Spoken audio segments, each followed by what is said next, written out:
Hello and welcome to the Healing Element Podcast. I'm your host, Kai Marie, and welcome to another episode. If you are new to the Healing Element Podcast, I already know that you're going to enjoy our conversation tonight, so you can just subscribe now and also hit the like button. With that being said, you can catch new episodes here every Tuesday, 8 p.m. Eastern Standard Time, and please be sure to share the information that you'll be hearing tonight. I'm sure it will be inspiring to you. So that being said, I'd like to introduce my very special guest tonight, Devin Sherman, who happens to be my cousin. And he has a very, like I said, an inspiring story to share with us tonight. And we're really going to dive right in and have a free-flowing conversation. So if you have any questions, comments, just drop them in the comment box. And we will make sure that we address anything that you may bring up to us. So with that being said, I'm welcoming all the people that are listening to us live and also that will be watching and listening during the replay. And Devin, welcome to the Healing Element Podcast. Thank you, cuz. Thank you for having me. It's a blessing. I'm glad to be here. I'm glad to have you. I know that we've had a lot of conversations, especially leading up to this. And so I feel honored. And I think that it's a wonderful opportunity to even have you on this platform. So I'm thankful that you came on to share your story with us. I appreciate it. So with that being said, could you provide us a little bit of background, introduce yourself to the podcast fam? Absolutely. Well, welcome, podcast fam. My name is Devin Sherman. I was born in Syracuse, New York. Moved out of Syracuse, went downstate, joined the union, became a Mason. Worked in the construction business pretty much all my entire life, and moved back here for some unforeseen circumstances. I ended up back in Syracuse where in 2014, I was diagnosed with osteosarcoma bone cancer, which pretty much changed the trajectory of my life and my path and, where everything was going to go from there, from going forward after May 26th of 2014. So I'm here to talk about it and, elaborate more on it and really talk about how my life has changed since then. Yes. And so we're going to talk about that. And that includes talking about your book that I have here, 12 Days with God. So we're going to also talk about some things that you explained in your book. We're going to talk about it here on the podcast. So everyone, please make sure you stay tuned for that a little bit later in the episode.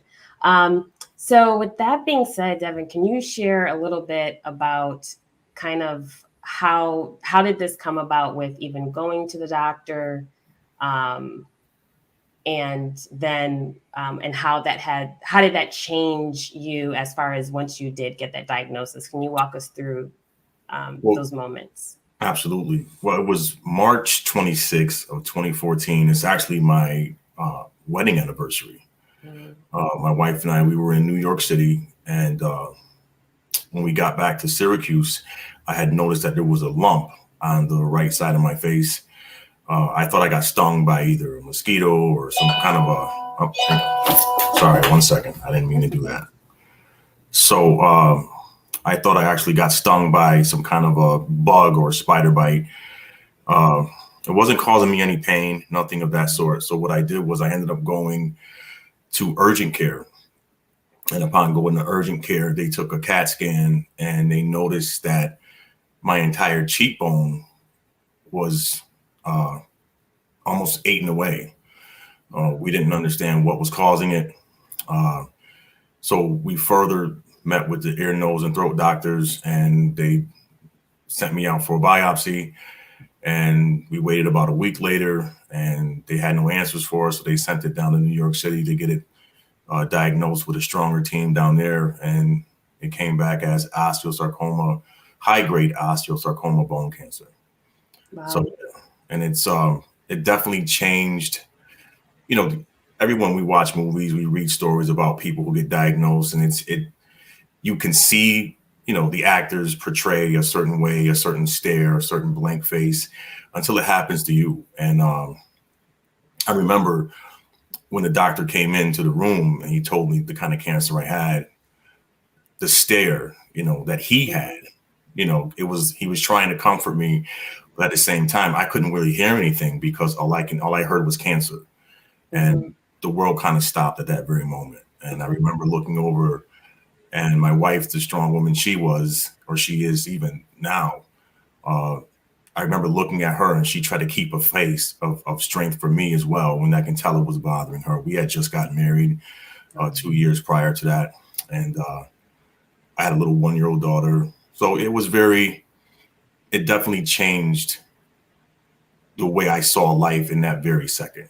Mm-hmm. Okay, you go from being, coming back from a great honeymoon, or not honeymoon, but anniversary. And the first thing you do is go into survival mode as soon as you hear that. Right. That's the biggest thing is now you got to figure out what's next. What's the next thing? So when you received that information and you're just processing exactly what you were told, how did your body respond? Do you remember, was it kind of like a numbing feeling? Was it just like an outer body type of experience? I think, honestly, as I look back or I think about it, I don't remember feeling anything. I felt it could have been 100 degrees that day. I remember not feeling any heat, no AC. I just remember just being present and just being there. Almost as if like I could see myself standing there, but I definitely didn't have an understanding as to what was going on because, at the time I was 40 years old. I'm pretty fit. I've always stayed pretty fit. I've always stayed very healthy. And to hear that, it's like, okay, what did I do? That's the next thing. You start thinking, what did I do to cause this? Mm-hmm. Was it, and obviously, as I try to I try to ask the doctors, they couldn't really give me the answers that I needed because the kind of cancer that I had, it only affects a very small percentage of people in this country it affects. Mm-hmm. So they really didn't have all the answers for me.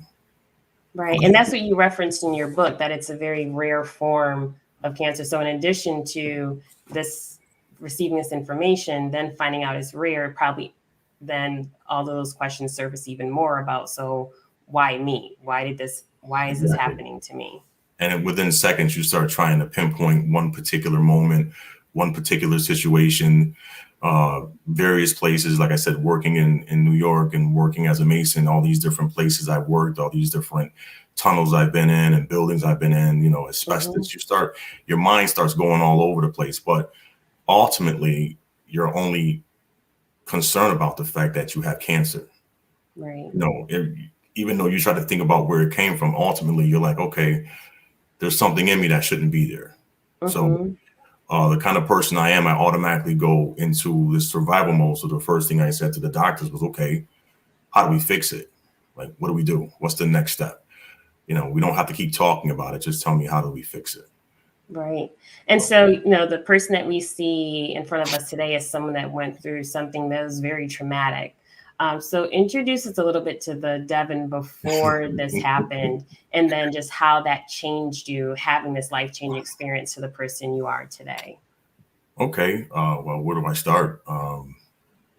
It's weird because there's still a lot of the old me just kind of redirected. Before, I was a very quick to get angry kind of person. I bottled up a lot of my feelings. I kept a lot of anger inside. I was more of an explosive, angry person. It only took a couple of seconds for me to react. But I didn't believe, growing up the way I grew up, I believed that men, we don't talk about our emotions. We don't talk about if we're angry. We don't talk about if we're sad. It's either I'm good or I'm not. Okay, so don't bother me if I'm not, and then we can have fun if I am. So it was only like an on and off switch. There was no other emotions that was attached to me other than I'm either upset or I'm okay. So over time, you can build up a certain resilience to just life in general. So my favorite phrase was, if it's got to be, it's got to be. Okay. And I remember using that phrase pretty much my entire life. And I just dealt with everything in that mindset. Mm-hmm. So when something would happen, instead of dealing with that actual emotion, maybe it made me sad. But for me, growing up, men don't get sad. We just push through. There's no crying. There's no talking about it. We don't express if we're hurt. God forbid I would tell somebody that they hurt my feelings. That was the worst thing I could ever tell anybody. Right. So I went my entire life pretty much all the way up until the age of 40 like that. And I just remember that was one of the other things I thought about after I got diagnosed was, did I cause this by being so angry? Because I was, I think we talked about it before, you know, I was the person that if you had an issue, you came and you talked to me about it. And I did all I can to kind of fix it, whether it was approach the person or the situation with aggressiveness.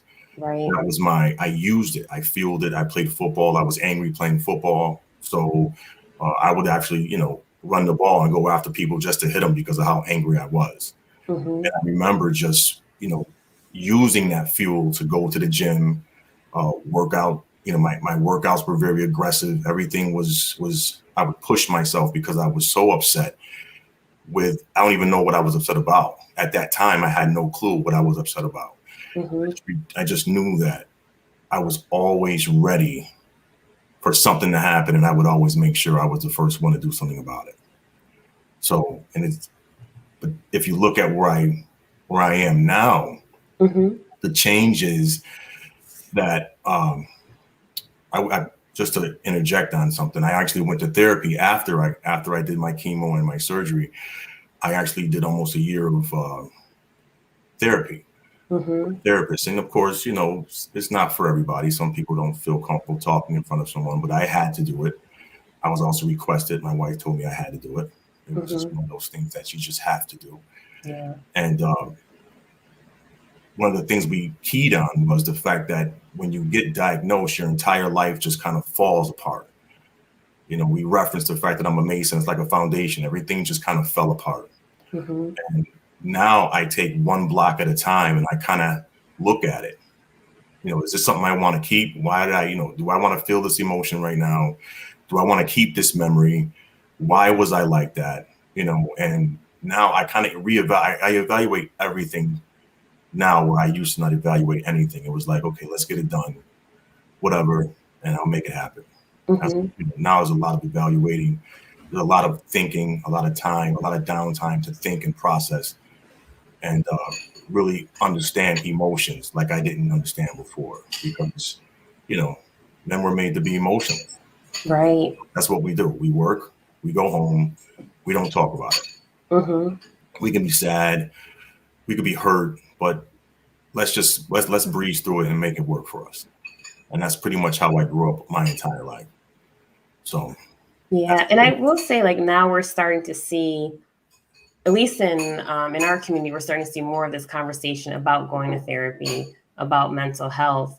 But I would argue that there still isn't really that space for Black men to really talk about pains and traumas that they've gone through. That is still a very small space where there's an environment that's like, you know, this is where you can come to have these conversations. So I think what your story and what you're saying is going to resonate, especially with a lot of men that are listening, that it's okay to go to therapy. It's okay to begin to have a conversation about what you've gone through, what you're going through, and you don't have to keep everything bottled up inside. And you can begin to release it in a way that's constructive and healing for yourself, but also for your family. Exactly. I mean, because, you know, obviously growing up the way I did, you know, I've seen a lot growing up. I've experienced a lot. And, you know, if you dare even remotely got emotional about some of the things that you saw, you became vulnerable yourself, as far as being someone that people would either try to pick on or bully. So you always had to have this tough exterior any way you look at it. There was no room for anything else, you know, and I kind of mastered it because I took the fact that I was already aggressive and angry, like I said, for whatever those reasons were at that time. I mean, I figured out a lot of it later on in life, but at that very moment, I learned to master that anger. It almost, you know, even in the book when I wrote it, it became almost like a family member, that anger. You know, it was so attached to me that it was almost like if it wasn't around, I didn't understand who I was as a person. So it had to be present pretty much every day of my life. You know, and you know, It's interesting you say that, because I've had a few therapists that have come on the platform, and they've talked about their experience with working with clients who have had tremendous trauma growing up. And the hard part is separating from that trauma, because that's all they know, and it becomes a part of their identity. So then it's like, once you start to remove that from that person's life, or attachment to that trauma, then it's like, well, who am I? Because for so long, that's been my identity. There you go. And it's weird that you say that, because I've actually had those conversations with myself recently, because everything that I did in my life had some form of aggression attached to it. Like I said before, I would work out aggressively. So now, what is my reasoning for working out? Before, my workout wasn't to be fit. It wasn't to be healthier. It was to be more aggressive. And it was to be more intimidating, whether it was playing a sport or just intimidating in life, period. So now you have to look at everything in your life all over again and reevaluate it. Why do I want to run 5 miles a day? Why do I want to push myself to the limits of where I don't sleep at night? What is my purpose? Even my business. Why is my business driven the way it is? What's my final purpose? What's my end game here? Is it to dominate, to try to control, or is it because it's just something that's in me because I like the challenge of being an entrepreneur? So now everything comes into play as to why you do what you do. And that's that foundation, those building blocks that you have to take the foundation is crumbled. And since I got diagnosed, I've been putting those pieces back together again, one block at a time. But I have to look and say, why do I want to use this? Is it going to benefit me? Is it good for me? Or do I just tuck it away and maybe, deal with it later? Or do I just discard it altogether? So It's a different thinking process. And I think especially for a lot of men, we have forward gear and that's it. There's no stopping. They don't want to, there's nothing else to talk about. If it's not done a certain way, if it's not done in a matter of time, then we're not talking about it. Okay. And that's how I was for the longest time, and I plowed my way through life like that, and I did it, and I didn't believe in stopping. I would say I'll sleep when I'm dead, forget resting. I mean, I used to call people 2 or 3 o'clock in the morning, try to make business deals, and wow. What you doing up? Yeah. I called a couple guys, their wives were like, who's that? That's Devin. No, it's not. I'm like, yeah, they're about to make some money. Tell them to get up and get dressed. So it was definitely, I believe that if you were sleeping and if you were down, that you were wasting time. So my mindset was, go hard or go home. But it was like that 24 hours a day, 7 days a week, because I believe that is what I was meant to do. Wow. And then it was funny because when I got diagnosed with cancer, over time, after I went through all my surgery, I got mad that I couldn't do those things anymore. Now I'm like a shallow of a man in my eyes. Now I'm not the ogre. I can't run around and just do everything all in one day. So now you have to evaluate that about slowing down. Now that brings a whole other thing into play now, because if you're not a person who knows how to slow down, not only did I slow down, the brakes got put on. The emergency brake was put on because, I had to learn how to walk. After they did my surgery, I had to learn how to re-walk. I had to learn how to take things slow. Slow was never in my vocabulary. Right. So when reading your book, you can see that it is like that pause and that reflection, and you can see like kind of like this transformation happening with the internal questioning and your conversations with God. And it's beginning to see like you can see how your outlook is beginning to shift and change. So talking about your book, why did you want to write a book about your journey? And what message do you hope readers will obtain from it? This is a funny answer because I never saw myself writing a spiritual book ever. I always loved to write as a kid, but I never wanted to write. I never saw myself doing that. I always saw myself just, running my businesses, writing in as a side note, so to speak. So I remember sitting in the hospital, and the doctor would always come in at the same time every morning. They would start their runs around 4:30. So of course, when you come and you wake me up, I'm up now. Mm-hmm. So the hospital I was at, I had a beautiful view of the George Washington Bridge. So I would sit up every morning, and then I would just, as I'm sitting there, I would just hear I would hear this voice. I don't want to say voices, but I would hear this voice just telling me to take note of certain things. So that's what I started doing every day. From the moment I woke up after my first surgery, before my wife came, before the visitors came and everybody came up and the doctors would come around and bring the food and, the nurses, I would take notes of the things that I was hearing and the emotions that I was feeling. Mm-hmm. So I had to do there was a lot of life reflection. Okay. And I was able to pinpoint certain points in my life that I could use as an example in those reflections. Okay. There was one insert where I talked about the Bible. Mm-hmm. I remember growing up, the Bible was always on somebody's coffee table. Yep. I mean, there was always the Bible, with the King James, the big, thick black one, where everybody had it. And I remember always having a Bible everywhere. Mm-hmm. Oh, you about to pick one up? No, actually, no. You're about to grab it. It was always this, so I remember, but I never remember what was in it. Mm-hmm. Okay. And I remember my mother always telling me that the Bible was the script, was the life book. And, so as I started reading it, I started seeing, okay, you know what? There's some things in here I can apply to my life. And so everything, every day, that's what I would go through, would be another reflection, to the point where I would wake up and say, okay, God, what do you want me to learn today? Mm-hmm. And because I couldn't go anywhere, and I talk about that emergency brake, because I couldn't go anywhere, I had nothing to do. I couldn't do business calls. I couldn't get up and go for a walk because they had just did surgery on my leg. My head was wrapped up. I had the catheter, and so I couldn't do anything without the compounds of being in my room. That's pretty much all I had. Yeah. So he took that time to really talk to me and say, okay, I got your attention now. Mm-hmm. You're not running. You can't go anywhere. Right. So now I have to just sit here and listen. And then I would sit and listen. I would take these notes down of all the things that I was learning.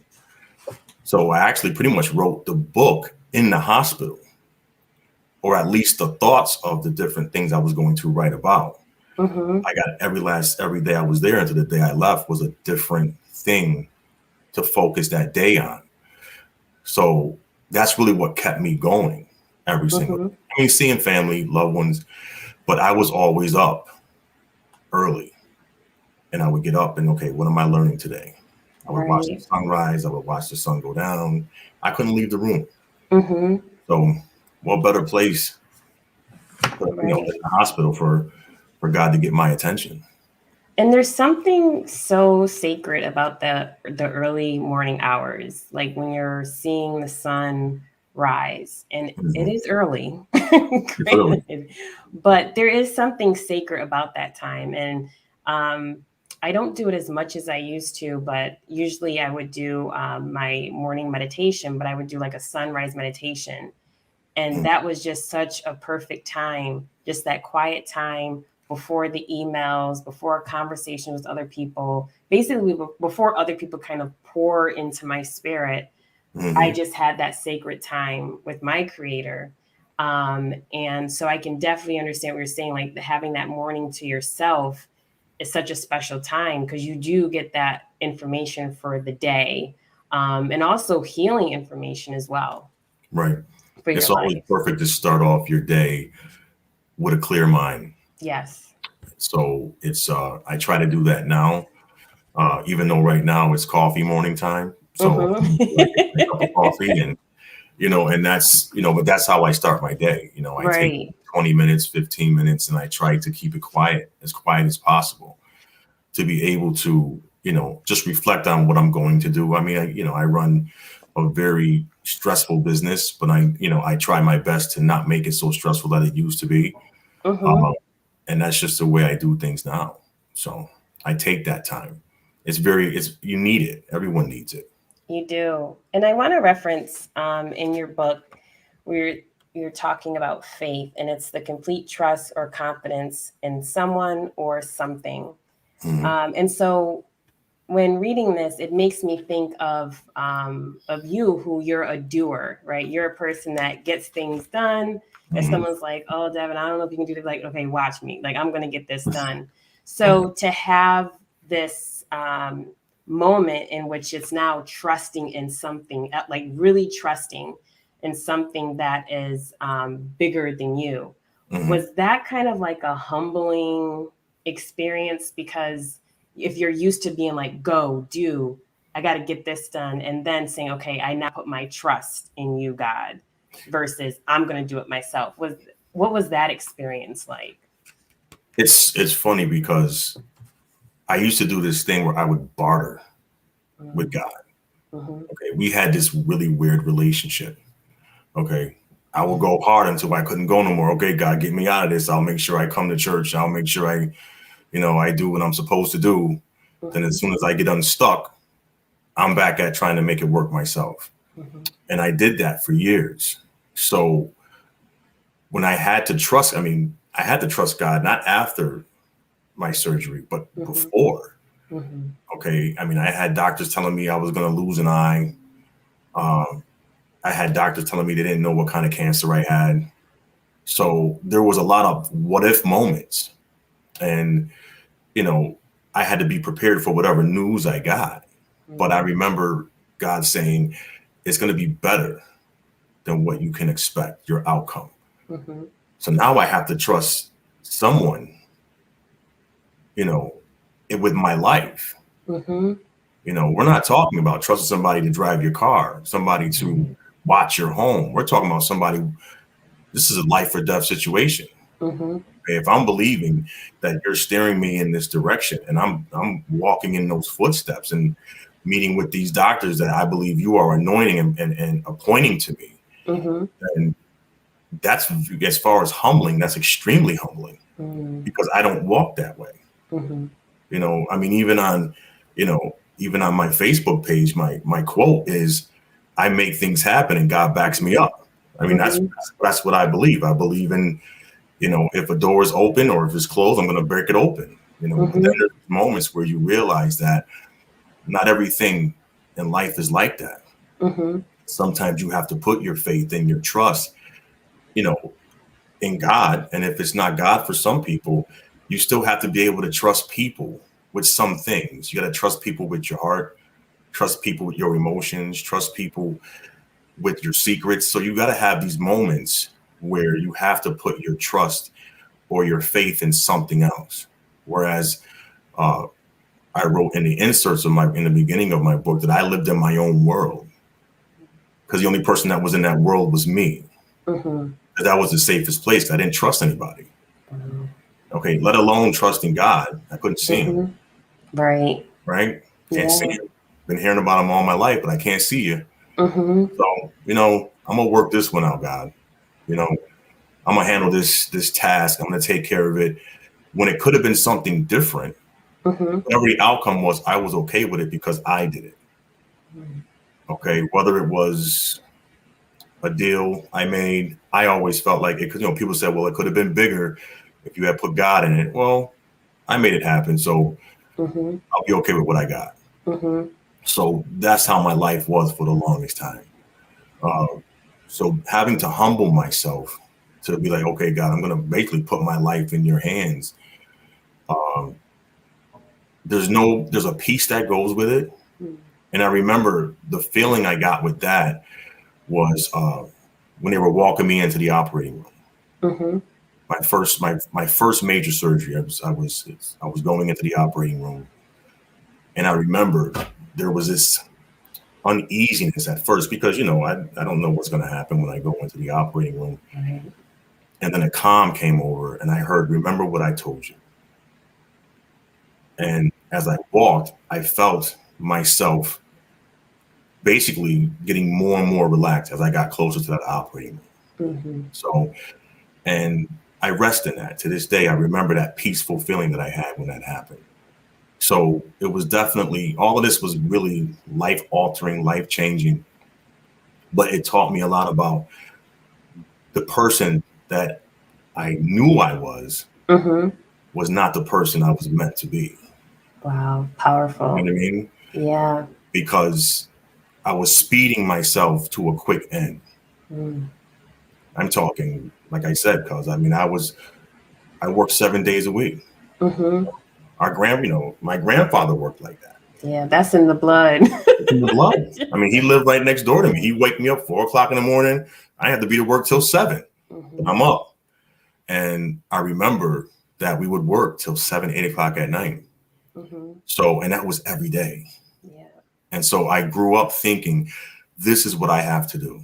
You know, when they use that term, shop till you drop, I was working till I dropped. You know, I would work until I passed out. And that was my mindset. I believed that I was going to reach my goal before I was 40. But then 40 comes and God was like, okay, you know what? Let me show you what this is really about. And everything just kind of halted right there. And the new process started. And, you know, I speak a lot about God because that's my belief. You know? But even on another note, just people just being able to slow down in general. You know, this race is only going to get you an early demise if you keep pushing so hard that you don't take care of your actual body. That's the other things that you learn is that your body is a vessel and you have to use it correctly. You have to be a good steward of it. If you're not, it's going to break down. It's going to tell on itself. Right. And it happens. And it happened to me. So, and so true. I think about it. Where do I go from here now? You know, I still have my moments. Don't get me wrong. I'm still a pusher. But I have people placed in my life now that remind me, you know what? Take a break. It's time for you to slow down. It's time for you to stop. You know, like I said, my wife, she's a great part of that as far as I'm concerned. You know, she's right there to tell me, you know, I don't want you working today. I don't. That sounds like I didn't even understand those words at one point. What do you mean not working today? Take the day for yourself. So there's things that have changed in the way I maneuver in life now, where it's going to extend my outcome as opposed to cutting me down. Right. And when you said that about that, the going and working hard and long hours, reflecting back when I was in the world of politics, you know, there's that push, although it wasn't this physical labor, but there is this need of needing to be on and available and ready to travel. At that point, I was traveling all over New York State. And even when I was living in DC and working in politics, every year there would be 3 times out of the year that I would get sick, where I would get flat out, like, I don't know if it was a flu. It was just something that would take me out for at least a week. And it would always happen. 3 times a year, this would happen. And so I just thought that this was something, I was like, I don't know what this is, but it just keeps happening.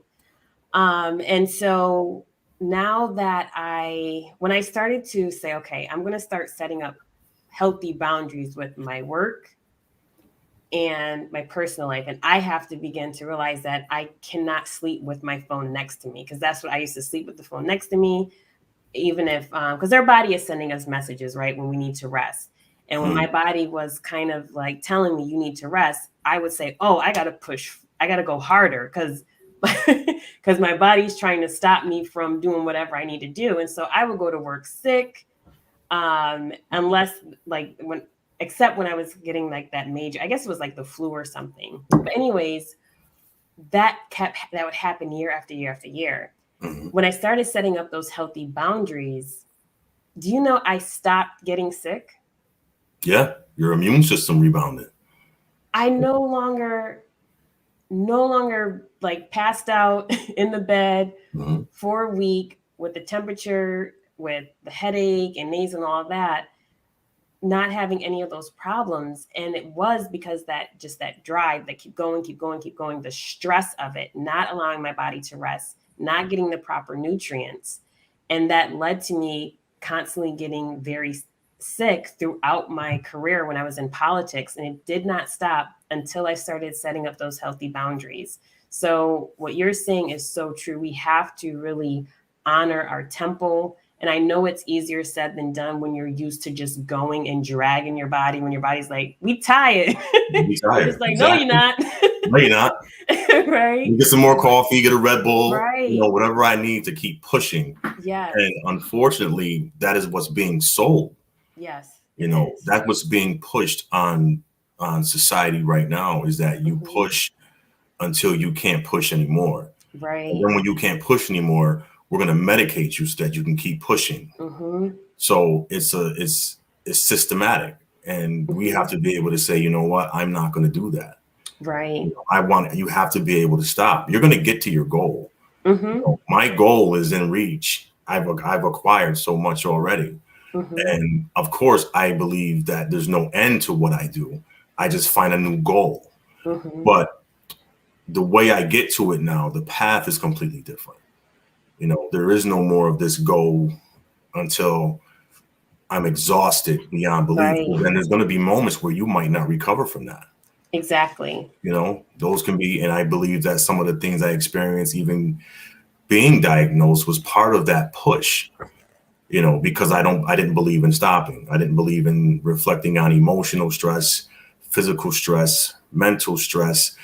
Everything was, I'll deal with it later because I have a job to do. Mm-hmm. And I believe that that's one of the one of the things that those three things contributed to eventually me being diagnosed with bone cancer, because you bury things, and when you bury things down to your core, they eventually make its way into your bones. Wow. Okay, that's your skeletal. That's the thing that holds you together. Mm. So if that is destroyed, then I'm no longer valuable. Mm. You know what I mean? Mm-hmm. So because from what I do and how I build and the way I work, it's the body for me that makes me successful. And I'm not saying like what I mean is for what I do in my career. Mm-hmm. It's my physical that makes me successful. So once that's destroyed, then my value decreases. You know what I mean? Yeah. And then I end up feeling, now comes the mental part, because now I can't do what I used to do physically. Right. Right. So now it's just a downhill spiral of destruction. Yeah. So I believe that, since then I've been able to do a lot of things differently. Mm-hmm. And I'm actually enjoying what I do a lot more. Mm-hmm. I look for new directions. I look at new ways of working smarter, not harder. Yeah. So that I can enjoy those moments and enjoy my family time and not want to be passed out and enjoying some me time. Mm-hmm. I'm really learning what that does have some value. Yeah. I'm really looking forward to those me time moments, even if it's 15 minutes, I really look forward to it. Mm-hmm. So important. And it's all through just listening to your body, because our body, like I said, is always sending us messages. As if, are we listening? Or before we get, if we get the flu or something like that, usually there's some type of sign that your body's like, listen, you got to slow down and rest. Right. But the thing is, we want to push through it, right? And this actually leads perfectly into what I wanted to bring up. What you also mentioned in your book is about release. Allow something to move, act, or flow freely. And I kind of tied this in with this whole thing of putting trust in how putting your trust into God, your creator, something bigger than you. There is a release that comes with that, the burden of, I must do this alone by myself. That's kind of what I was thinking of in reading this part, the action or process of releasing or being released. And this is talking about release, as you say in your book, release. This has to be one of the hardest things for us to do. I don't mean forgiveness, although sometimes they go hand in hand. I'm referring to releasing the things in your life that you feel you need to control. Can you talk to us a little bit about that part in your 12 days with God? Well, that's one of the biggest chapters for me when I wrote that, because as I mentioned before, I was always in control of everything. Every move I made. Okay. If I didn't like it, I didn't move in that direction. But I talk about it because a lot of people take control of things that they really have no control over. Okay. Prime example. We're supposed to raise our children, not control them. Okay. One day they're going to want to leave, and they're going to marry someone you may not be okay with. They're going to move to a city that you probably aren't happy with them living in. And if you continue to try to control those movements that they make, then they're going to go farther and farther away from you. Right. So eventually you lose them entirely. And for me, there was things that I had to release, past emotions. Okay. Because those emotions were controlling me. Because I was controlling the emotion by holding on to it. Right. Okay. When I really didn't have to. Okay. All I had to do was say, it's over. Let me talk about what it was. My release came from dealing with it, talking about it, and then letting it out, speaking it out. Because that's the other thing. We're taught not to speak. Be seen, not heard. Okay. So I had to learn how to speak what I was feeling. Okay. I'm hurt. This made me mad. This pissed me off. So what do I get from it? How do I reflect on it? Now I can release it, and now it has no more value over me. Because I dealt with it. You know what I mean?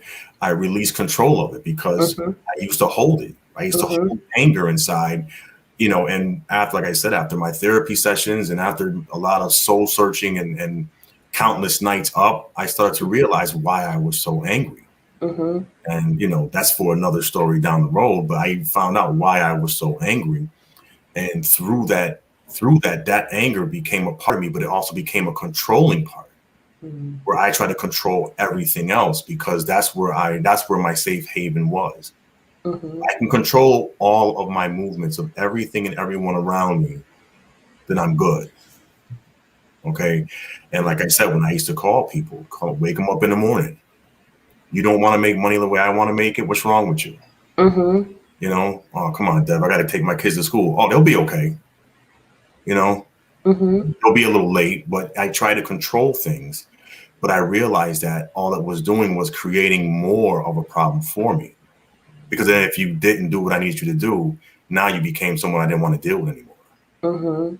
Okay. And that's not really, sometimes you got to release things in the world, people, and sometimes those people might be family, close people, right? So-called your blood, and those emotions, the things that they might do, you might not be okay with. And so you hold on to that for so long, because now you have to still try to treat them as family, try to be respectful of them, but you really want to curse them out. Right. You really want to tell them what you're really feeling, right? But you can't do that because they're family. Right. And if you do it, it might end up creating a problem in the family, in the circle. So you release that emotion. You release that feeling. Okay, you know what? I didn't like what you did, but it's not going to affect how I maneuver through my life right now. Right. Okay, eventually you'll either see the error of your ways, or maybe you won't. And if you don't, I still love you anyway. I may not want to come around you. I'll love you from afar, so to speak. But that's how you can move through life, excuse me, and not have those burdens and those things weighing on you. Right. Okay, because people tend to hold on too much to what people have done to them. Okay. And there's some of it is rightfully so to be able to do so. But for the most part, I rather have someone be very nasty to me in my face. That way I know how to approach you when I have to deal with you. Very true. Okay. And then what I'm going to do is say, you know what? I see you for who you are. Thank you for exposing yourself to me. Thank you for letting me see the person I have to deal with. So therefore, moving forward, this is how we're going to deal with each other. Right. Instead of being angry, frustrated, none of us have enough time for that. There's not enough time in this earth to be angry and judgmental and having resentment towards people. Right. I mean, that's so true. And it's not even about, you can go into the whole love walk thing, or you can just say, I don't have time for your nonsense. You know what I mean? And that's my approach. Right. I don't have time to deal with your nonsense. If you're wallowing in your own misery, good luck with that. You know, I got other things to do but my peace and my mindset is first, because you want to be able to walk through life peacefully. I mean, there's going to always be something to disrupt it, but if you release people, things, items, you'll find that your walk will be a lot more easier. It's so true. And, you know, when you said that about release, whether it's people or emotions, what has been so helpful for me on my journey, and I love to get your thoughts on this, is my why. Like, why am I holding on to that? Once I was able to get to my why, and I addressed it and not kind of like shoved it under the rug, like, my why doesn't matter, I'm angry. No, why? What's the why? Why are you holding on to resentment or whatever I may be feeling? Where is it stemming from? And I found that important even in my relationship with now my husband, Dwayne. But early on, we were dating. When we got into an argument, I went from 0 to 10. And then I did the silent treatment. Now, that wasn't fixing anything. Like me just not walking around, stomping around the house, not talking, slamming doors. Like, that's not helping anything. So I had to get to my why of why did I think solving or addressing a problem should be handled in that manner, through the silent treatment, you know, having a little attitude, walking around. And so once I began to get to my why and start to deal with that, I was like, okay, so obviously this is not working, because it's not getting better just continuing this type of behavior. So once I got to the why, and that's a whole nother episode yes, it of is. the why I had learned that type of behavior, then I could begin to address it. And through beginning to address it, I was having this internal dialogue with myself, like, okay, Kai, you got to start acting differently, even though I didn't really know how to act differently because I was that way for so long. So that was part of the process. But through having that internal dialogue, I was then able to communicate better with Dwayne and say, okay, I'm angry, versus like, okay, and not communicating. So I wanted to just get your thoughts on that, of beginning to unwrap your why of certain behaviors, and how that could be, or do you agree that that could be a start of the process to begin to transform how you handle people, and also releasing certain behaviors and emotions? Well, the biggest thing is, and I mean, that's a great question. The biggest thing is to understand how far you have to go back to find that why. Yeah. Okay. Because like you were saying, the way when you would argue, that's a learned behavior, because we were, you know, a lot of us was taught that we don't talk back. We don't say how we really feel, because now those feelings might hurt the other person. But those are your feelings. Right. And if a person really feels a certain way for you, if your now husband, Dwayne, felt he really loved you, he's going to want to hear if you're displeased with something he might have done.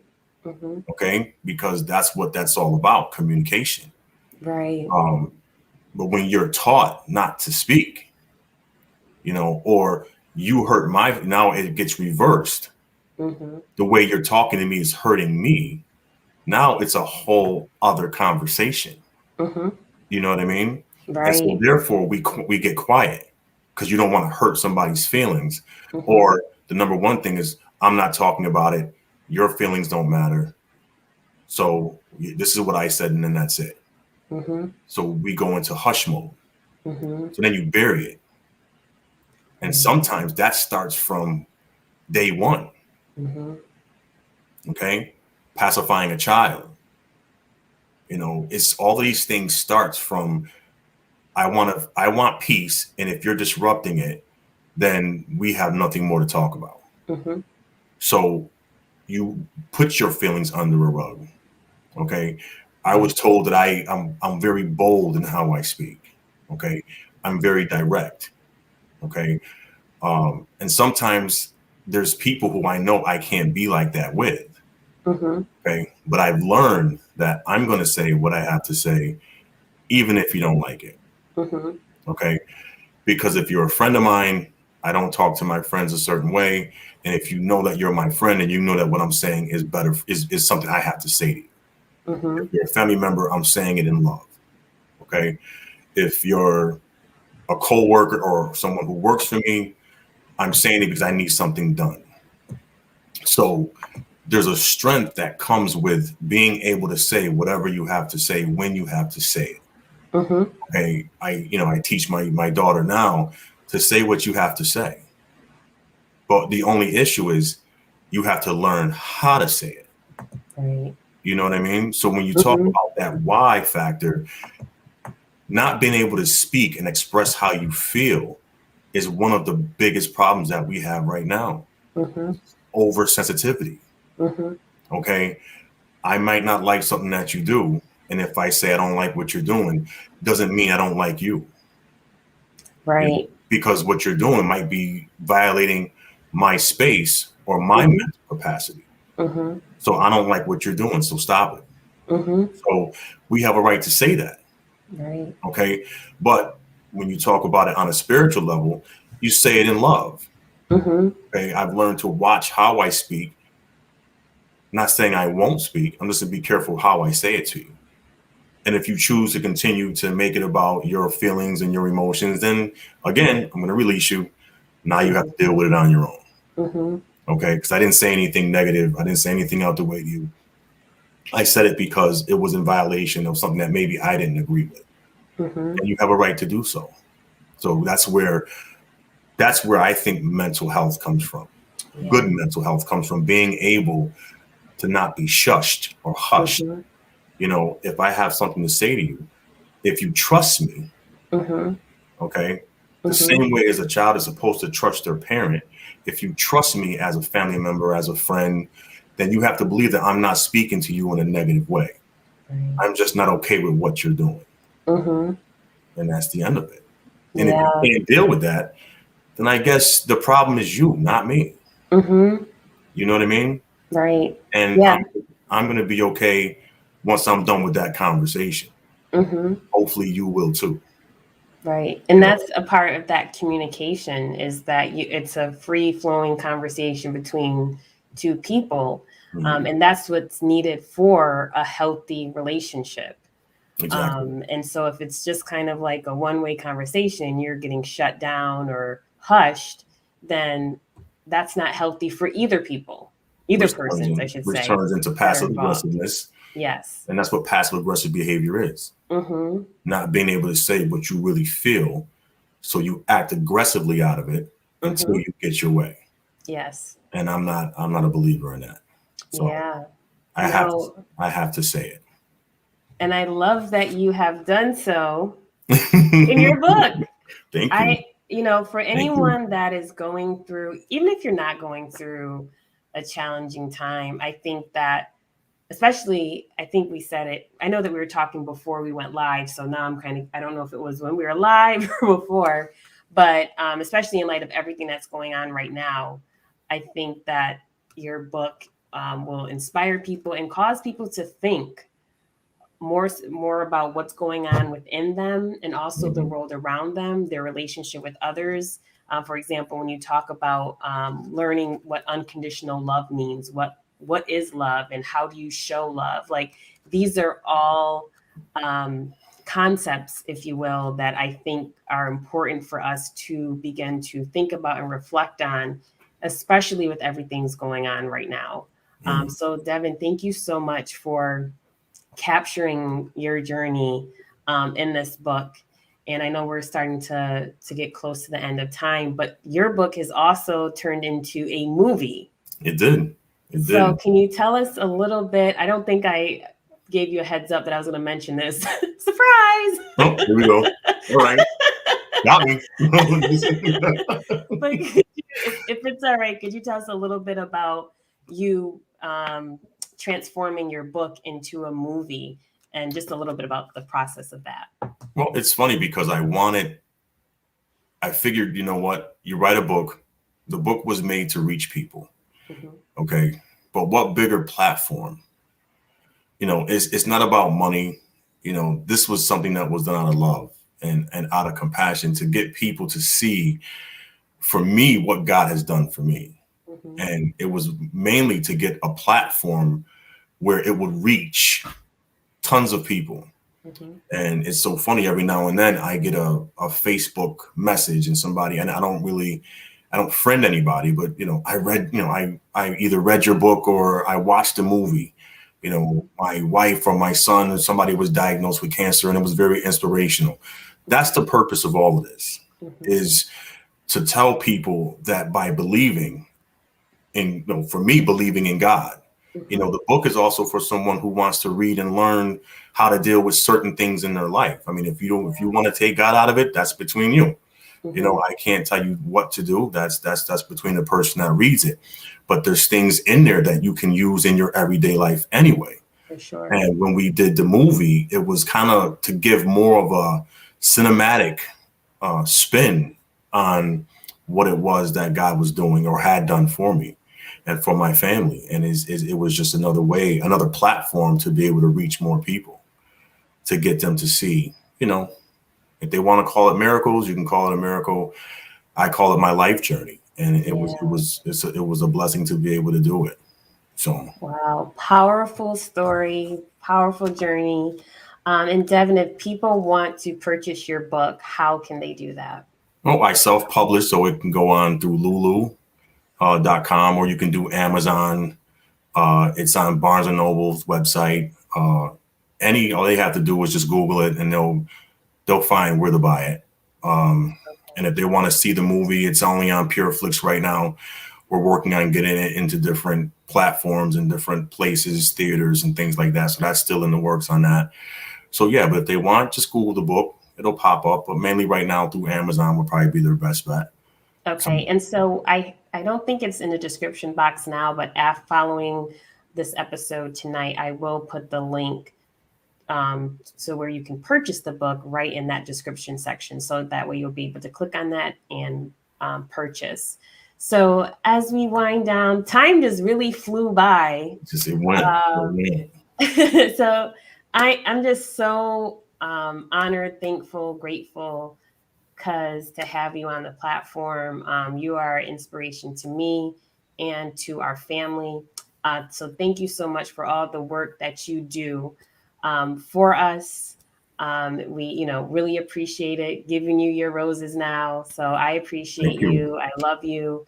And thank you for sharing your inspirational and remarkable story with everyone that knows that, during the toughest times, you can survive and you can come out, with your whole life changing in a positive way. We all have the ability. Yes. So thank you so much for that. And in closing, is there a message that you would like to leave those that have been with us for this episode and also who will be watching the replay? Is there a message that you would like to leave with listeners? Don't stop.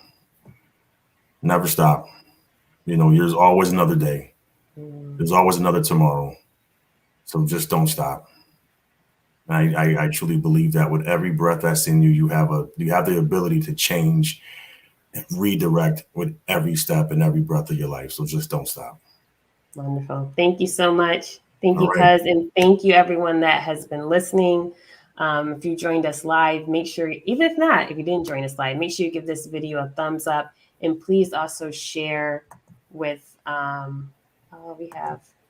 please make sure you give this video a thumbs up, and please also share so that way we can get this beautiful story out, this transformational story out, especially during times like this. So thank you all for joining. I hope that you join me next Tuesday right here, 8 p.m. Eastern Standard Time on the Healing Element Podcast. You all have a great night. Come to this.